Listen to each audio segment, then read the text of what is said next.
Three people in that studio knew the secret before the taping began. The casting producer who had taken the call, the showrunner who had approved the decision, and a woman named Gloria Jean Ashworth, who had been keeping the secret for 6 years and 4 months, and who had chosen, with the particular clarity that comes when a person has carried something alone for long enough, to tell it here, in this building, in front of these cameras, on this stage, because she had decided that if she was going to say it out loud for the first time, she wanted it to be somewhere she could not take it back. Gloria was 63. She was from Little Rock, Arkansas. She had worked for 22 years as an office manager at a dental practice, the kind of job that requires a person to be simultaneously invisible and indispensable, to know where everything is and who needs to be called and what has been forgotten, and to do all of this so smoothly that the people around her rarely thought to ask how she was doing it. She was good at this. She had always been good at this. She had been good at it, she understood now, in her work life and in her personal life and in every room she had ever occupied. And the cost of that particular goodness had been compounding quietly for 6 years and 4 months in the place inside herself where she put the things she was not yet ready to say. She had come to Atlanta with her daughter Maya, who was 37 and worked as a social worker in Little Rock, and who had a professional and personal fluency in the hidden interior lives of the people around her that she had, in this instance, completely failed to apply to her own mother. Her son, Terrence, who was 34 and coached high school football and had his mother's organizational precision and his father's stubbornness, both of which served him well in his work and less well in his relationships. Her sister Paulette, who was 60 and had driven from Memphis specifically for this, and who was the person in Gloria's life who came closest to knowing the whole truth, which meant she knew about 60% of it. And Gloria's granddaughter Amaya, who was 8 years old and had been promised that if she sat still during the taping, she could have whatever she wanted from the gift shop, a promise Gloria had made with the full knowledge that Amaya had never sat still for more than 11 consecutive minutes in her entire life. Amaya was sitting still. She had been sitting still since they walked in. She was watching everything with the unblinking focus of a child who has decided that this particular room deserves her full attention. And she had not asked about the gift shop once, which was how Gloria knew, even before the game started, that something about the afternoon was already extraordinary. The secret had begun on a Wednesday morning in November of 2016, in a coffee shop 2 blocks from the dental office where Gloria worked. She had gone there on her lunch break, the way she did 3 times a week, and she had sat at the corner table by the window, the way she always did, and she had opened her laptop, the way she always did, and she had spent 45 minutes writing, the way she had been doing every Tuesday and Thursday and sometimes Wednesday for the previous 4 years, without telling a single person in her life that she did it. Gloria Jean Ashworth wrote poetry, had written it since she was 19, when a community college English instructor had handed back an assignment with a note at the top that said simply, "You should keep doing this." She had kept doing it. For 44 years she had kept doing it. In notebooks, in the margins of things, on her phone at red lights, on her laptop at the corner table by the window, and she had never shown a single poem to a single person. Not her ex-husband, not Maya, not Terrence, not Paulette, not the instructor who had told her to keep going and who had not known that the instruction would be followed this completely and this privately for this long. She had a reason for the secrecy.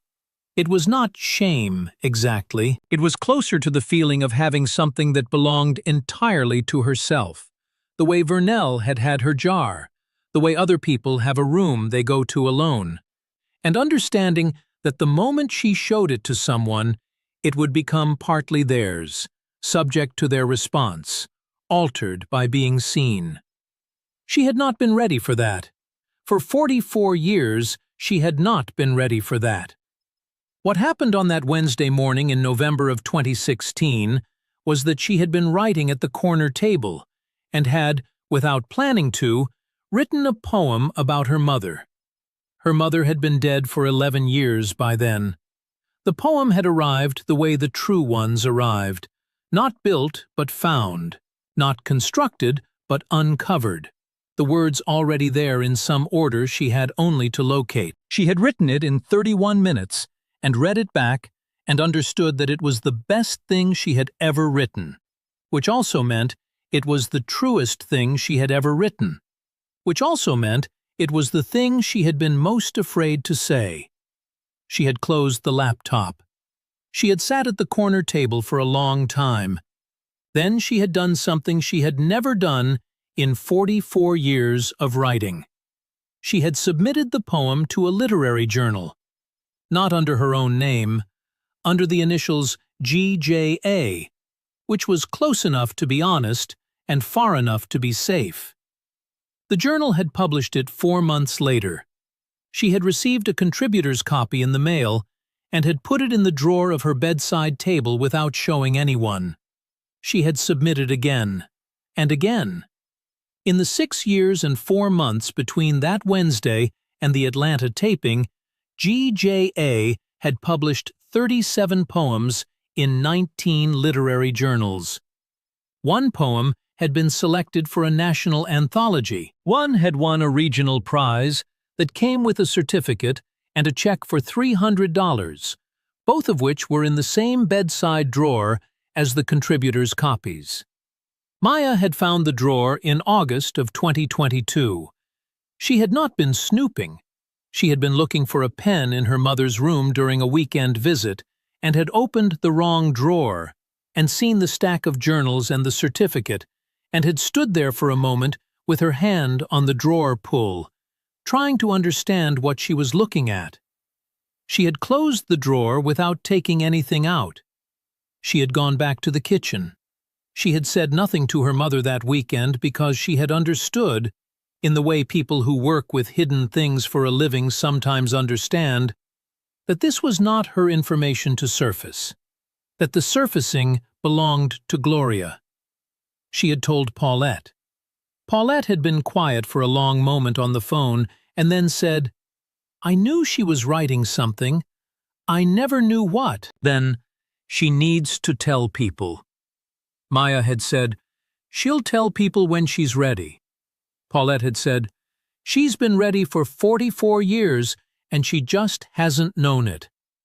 It was Paulette who had suggested the show, not as a venue for the secret. She had not told anyone about the drawer, but because she had thought, correctly, that getting Gloria into a room where questions were asked and cameras were rolling, and there was no escape route back to the corner table by the window, might do something that 44 years of lunchtimes had not done. She had not told Gloria this was her reasoning. She had said it would be fun, that she'd always wanted to go, that it would be something for them all to do together. Gloria had agreed in the way she agreed to most things, practically, without fuss, already thinking about the logistics. The casting producer, who took Gloria's pre-show interview call in December of 2022, had asked, as she asked everyone, whether there was anything about Gloria or her family that she wanted the show to know. Anything that made them who they were. Anything that the audience deserved to understand. There was a long pause on the other end of the line. Then Gloria had said, "I've been writing poetry for 44 years, and I've never told my children." Another pause. "I don't know why I just told you that." The casting producer had said, very carefully, "Would you want to tell them on the show?" An even longer pause. And then, "Yes, I think I would. I think I need someone else to be in the room when I do it." The showrunner had approved it the same afternoon. The instruction to the production team was simple. Let it come naturally. Do not prompt it. Do not engineer it. If it happens, let it happen on its own terms. It happened in the second round. Steve Harvey had been working the pre-game conversation with his usual ease, moving through the family, asking the questions that open people up, finding the texture of who they were. He had come to Gloria last. He had looked at her the way he looked at people who interested him, with his full attention, unhurried, and asked her what she did with her time when she wasn't working. Gloria had looked at Maya. She had looked at Terence. She had looked at Amaya, who was still sitting completely still. And then she had looked at Steve Harvey, and she had said, "I write poetry." He had nodded. "Do you share it?" "I publish it," she said. "I have for 6 years. My children don't know." The studio fell completely silent. Maya's head turned. Terence's head turned. Paulette, who knew, was looking at the floor with the expression of someone who has been waiting for a door to open and is now watching it open and is not entirely sure they were ready for what is on the other side of it. Steve Harvey did not move. "How long have you been writing?" he said. 44 years, Gloria said. The studio fell completely silent. 44 years, Steve repeated, not to the audience, to himself. The way you repeat something that needs a moment to become real. "Since I was 19, she said. "And your children—" They didn't know. He looked at Maya. Maya's eyes were very bright. "She didn't know," Steve said quietly. "She knows now," Gloria said. The studio fell completely silent for the third time. 7 seconds passed. The production assistant, who was timing the segment from the side of the stage, counted them on her clipboard. 7 seconds of complete silence in a television studio where silence was the one thing the format was designed to prevent. 7 seconds in which 300 people and 4 camera operators and 1 8-year-old girl who had not moved since they walked in all existed in the same held breath. Then Amaya said, from her seat beside Paulette, "Grandma writes poems?" And the studio laughed, helplessly, fully, the way people laugh when emotion has been building past the point where laughter is optional and a child has provided the release valve. Steve Harvey laughed too. He laughed for 3 seconds, and then he was serious again because the laughter had done what it needed to, and there was still something in the room that had not been finished. He looked at Gloria with the expression he reserved for the moments that mattered most. Not performing care, but actually inside it. "Why now?" he said. "Why here?" Gloria was quiet for a moment. She had thought about this question. She had known it was coming, in whatever form it came, because it was the only question that mattered, and she had spent 6 years not answering it even to herself. She said, "Because I needed witnesses. I needed people to hear me say it out loud who weren't going to let me take it back." She looked at her children. "And because they deserved to know who their mother actually is." The studio fell completely silent. Maya covered her face. Terence made a sound that was not a word. Paulette, who knew, who had known about the drawer and had been waiting for this with the patient certainty of someone who understood that some things cannot be rushed, but can be created conditions for, pressed her hand to her heart and looked at her sister with 40 years of love in the looking. 3 crew members had stopped working. A camera operator near stage left had turned her face briefly away. But Steve wasn't done. He turned to the audience and said, "There is a woman standing in front of you who spent 44 years writing poems that won prizes and were published in books, and she did it completely alone, because the writing belonged to her and she wasn't ready to share it. And today she decided she was ready, in front of us." He paused. "I want you to understand what kind of courage that is. Not the loud kind, the quiet kind. The kind that takes 44 years to build up to, and then walks onto a game show stage and says the thing anyway. The studio fell completely silent. Then he turned to the camera and said, "I want to talk to everyone watching at home. You have something, I know you do. Something you have been making or building or tending in private. Something that is entirely yours. Something you have not shown anyone because showing it would mean it could be judged or misunderstood or received wrong." Gloria kept hers for 44 years. She published it in 19 journals and won a prize and kept the certificate in a drawer. And then she walked into a television studio in Atlanta and told her children. He stopped. "You do not have to wait 44 years. You do not have to wait for a game show. But you do have to tell somebody. The thing you're making deserves to be known." He then told Gloria, on camera, that the show wanted to publish, in the episode's online companion content, with her full name, GJA, no longer needed, the poem she had written about her mother, the one from the corner table by the window on that Wednesday in November, the one that had started everything. Gloria had gone still when he said it. She had looked at him for a long moment. Then she had said, "Yes, I think she would have liked that." The competing family, the Washingtons from Tulsa, a 3-generation group who had played with warmth and good humor and who had been watching the last 15 minutes from their podium with the attentiveness of people witnessing something they know they will be telling their families about for years, sent their captain, a woman named June, across the stage. June was 66. She stopped in front of Gloria and said, "I paint, watercolors. I've never shown anyone either." She said it simply, matter-of-factly, as if this were an ordinary exchange of information. "I just wanted you to know you're not the only one." She went back to her podium before Gloria could answer. Gloria watched her go. Then she looked at Steve Harvey and said the 5 words that the show would use as the caption on every clip they posted. "I should have said sooner." Steve nodded once. "Yes," he said, "but you said it now." The episode aired on March 12, 2024. The poem about Gloria's mother was published in full in the episode's online companion, under her full name, Gloria Jean Ashworth. It was read by an estimated 2 million people in the first week. A literary agent contacted the production company within 48 hours, asking for Gloria's contact information. A publisher followed 3 days later.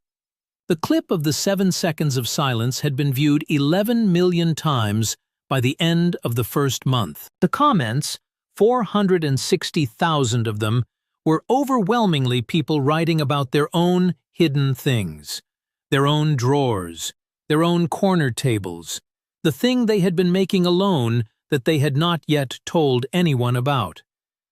3 months after the episode, Gloria Jean Ashworth signed a contract for a collection of poems. It was published the following spring under her full name. The dedication read, "To my mother, who deserved to read these, and to Maya and Terrence, who deserved to know." A year after the episode, the collection had sold 31,000 copies, remarkable for poetry, which is not a genre that sells in those numbers, and which the publisher attributed directly to the clip, to the 7 seconds, to the particular quality of a woman standing in front of her children and saying the thing she had been saving for 44 years. The literary journal that had published her first poem ran a retrospective of her work. The community college English instructor who had written, "You should keep doing this" on her assignment in 1972, 91 years old now, in a care facility in Little Rock, was read the news by his daughter and reportedly said, "Good, I knew she would." Today, Gloria still goes to the coffee shop. She still sits at the corner table by the window. She still opens her laptop. But Amaya sits across from her now on the Saturdays when she visits, doing her homework or drawing or simply sitting, the way children sit when they want to be near someone without needing anything from them. Gloria writes, Amaya draws. They do not talk much during these hours. They do not need to. The room is enough. The being in it together is enough. The bedside drawer is empty now. Everything in it has found its place in the light. The contributors' copies are on the bookshelf.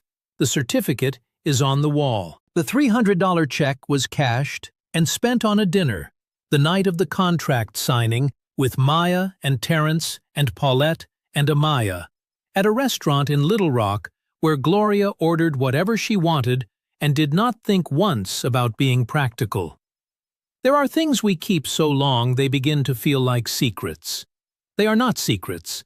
They are simply the parts of us that have not yet found the right room, the right witness, the right 7 seconds of silence in which to finally, completely become known. Gloria found her 7 seconds. The room was larger than she expected. It always is. If this story reached something in you, share it today with someone who you know has a drawer of their own. They need to see this. And subscribe, because we find a new story like Gloria's every single week, and this community deserves to be here for it.